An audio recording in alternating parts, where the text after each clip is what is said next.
Hi, I want to help you to make a decision regarding your youth service, your national service, as it is called in Ghana.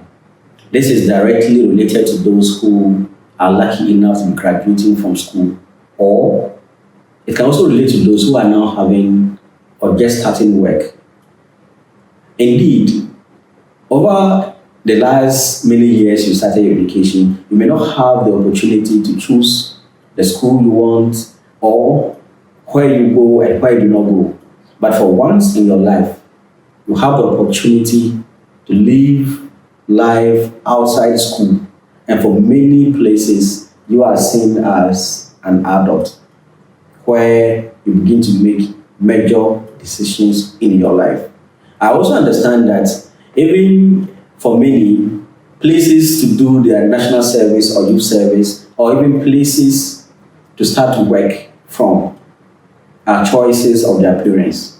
But I want to tell you that as soon as you are graduating from a tertiary institution or you are starting work, it makes you an adult, because I guarantee you are more than 18 years, and for which reason you should begin to make certain decisions on your own.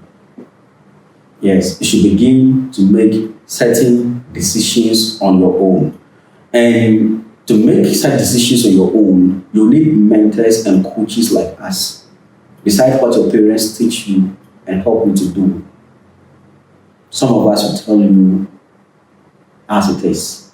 So you are able to take and make decisions that will keep you for the rest of your life.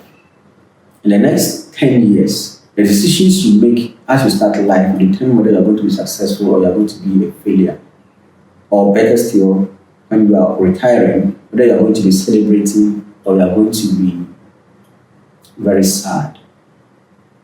As you begin your youth service, your national service, or your work, there are basic things you need to take decisions on. The first one is, where do you do your service? Or where do you start work from? Do not be too choosy. Don't decide that you want to do it here or there. If it is by destiny that you are posted anywhere to start your work as a new graduate or to start your service, accept it in good faith.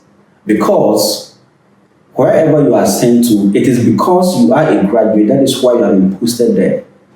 When you reach there, when you get there and start work, it is going to be your performance, your relationship with people that will create a table for you, to create a seat for you on the table of workers or service personnel. But then, if your dad calls and a department that they should accept you to come and do your service, they treat you as your dad's kid, the kid of the boss, or the kid of the member of the board of directors, but not somebody who has earned the right as a graduate to come into that institution to play a role.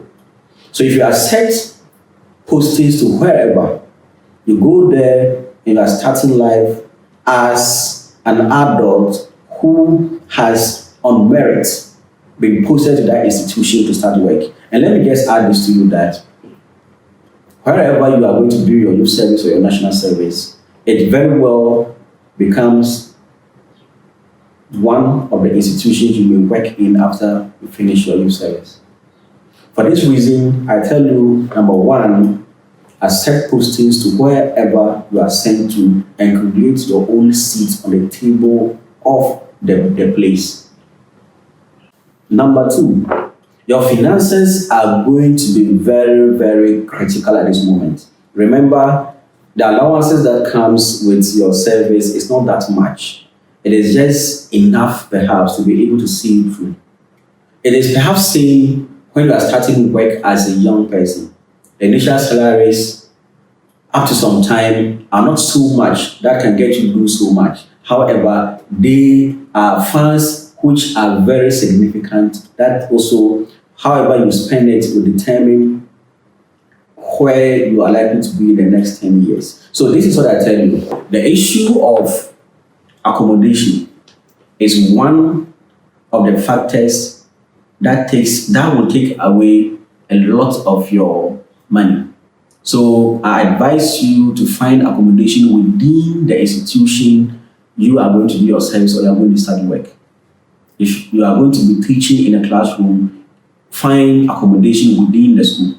If you are going to be within a district or municipal assembly, try to find accommodation within that place. If it's not possible, then find accommodation near where you are going to do your service. It does two things. It helps you to report to work very early. It also takes away transportation costs. If it is not possible for you to find accommodation within the environment you are going to do your service, you are going to be working, then you find a place where you can pick public means of transport just once, then you are there. If you have to pick a transport to another place, then you pick a connecting transport to the place you are going to work, and guarantee that the whole of your salary or the whole of your allowance is going to go into transportation.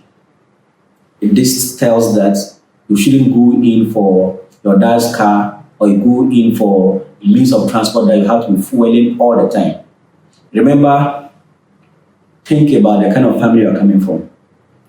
If it is already set out for you that after graduating, after national service or youth service, you are going to be given an office within your father's many companies, that is different. Talking about the majority of people who are going to have to make it like the way I have started and have made it. You are the one I'm talking to. Even those who have already gotten a place within their father's departments, even before they completed, you also have to listen to this. Number 3, because even before I go to number 3, you need to listen to it, because if your daddy created any institution, or your mommy did, or your uncle or grandfather did, you need to also create your own. So number 3, you will have to set your budget to fit your income. If your income is, let's say, 500 Ghana cedis, or 1,000 naira, or $1,000, you will need to fit your expenses within this amount of money you earn. Whether it is salary or it is an allowance, you need to fit it into it. If you don't fit your expenses into this amount of money you earn, you have already set yourself to fail. Beside that, you need to have at least 5% of that money left for savings. I said at least. It can go up to 50% or 100% depending upon the additional allowances you earn from where you work or where you do your service. Number 4, you have to ensure you work very, very hard to earn the trust and respect of the people you are working with.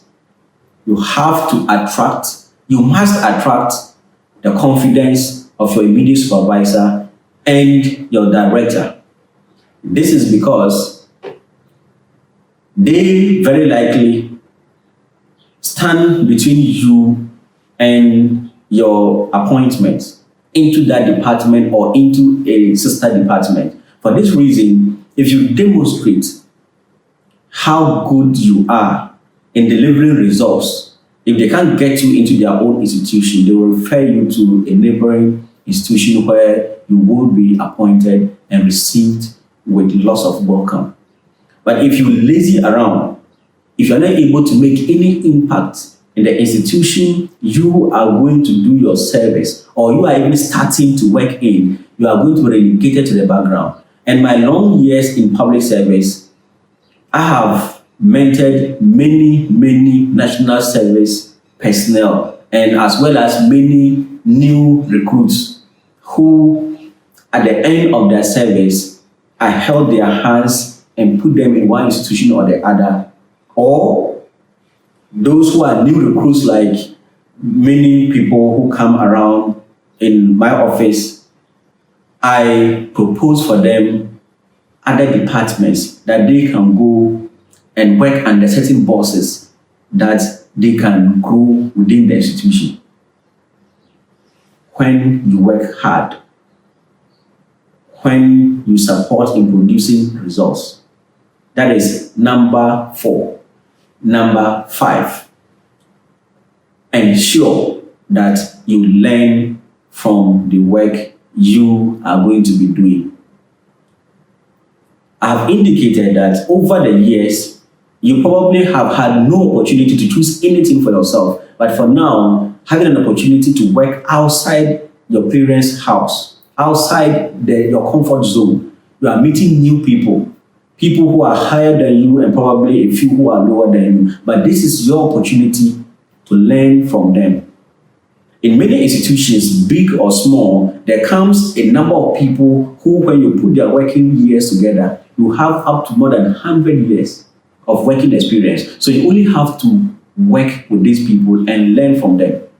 Regardless of the institution, regardless whether it is public or private, there is something in there. There's a culture in there that when you sober yourself, when you humble yourself, you can learn the culture of that institution. If it is a manufacturing organization, if it is a service organization, or it is a whatever kind of organization, it's a culture that when you humble yourself, you will learn. Before I went into public service, I ran my own micro savings company. Unfortunately, when it failed, I went into public service. And the nature of work and attitude and culture of the organization, it wasn't the type that I have grown with. For which reason, I always found one problem or the other. However, I still learned that for certain huge decisions, you need to go slow with it. You don't have to rush over it. And that is the kind of bureaucracy that there is in public service. And if for nothing, I've learned from that kind of culture that if I had to make a big decision, whether it is a transfer of somebody or the sacking of somebody, or it is a recommendation, bad or good recommendation about somebody, you need time. Or if it is about a new project or whatever it is, you need to give yourself some time to make that decision. So that is the kind of culture I have learned from public service that I have brought into private enterprise. And I think I have never regretted it even for once. So in whatever kind of organization you are sent into to perform national service or to start your work, whatever it is, whether you meet it high-flying or you meet it very dormant, you need to still observe and learn something so that at the end of the day, you add it to whatever kind of crew you have. What I recommend as number 6 is that it needs to be an institution which meets your passion and purpose. When that happens, your learning and your contribution to that department becomes fluid. You are able to learn and contribute more than you are even expected. But whatever as it may be, if it is not your passion area, the organizations usually are big, for which reason various concerns are in, various fields or various departments are in. So you align yourself to a department which meets your skills and talent and your passion. This is to say that even before you graduated, the short-listed places you may have sent in your application or you decide to do your service are places that you have interest in. So if you have an opportunity to now choose where to do your service, I'm telling you to choose a place that meets your passion. But if this is not the case and you're already out there in the field working, so I say that you should align yourself to a unit, align yourself to a department which makes use of your passion and skills. By so doing, you're able to fly higher. The last point I want to carry across to you is that because this constitutes your future, you must decide whilst doing your service or whilst in your first few years of work, whether you will want to work for an organization or you want to create your own organization. Because it determines the kind of decisions you will make whilst you are still doing your national service or your youth service. If you don't decide early enough, you are not going to be able to start with speed, and in so doing, within the next 4 to 5 years, you are able to have your grounding. If you delay in making any decision, it is chipping away the life you have as a young person to grow. I end by telling you that graduating from a tertiary institution is not a guarantee that you can be successful in life. You need to recreate yourself. You need to start building yourself You need to start making the right decisions and choices. That is what will get you to where you want to get to in the next 10 years. Thank you for watching this. If you haven't subscribed to this channel, do so by clicking the subscription button below, and also click the notification button so that every week when we share videos from us, you will be able to be among the first people to watch it. On this channel, we teach you, we help you make decisions and teach you to be able to take steps that draws you closer to living a fulfilled life and becoming happy and fulfilled. Thank you for watching.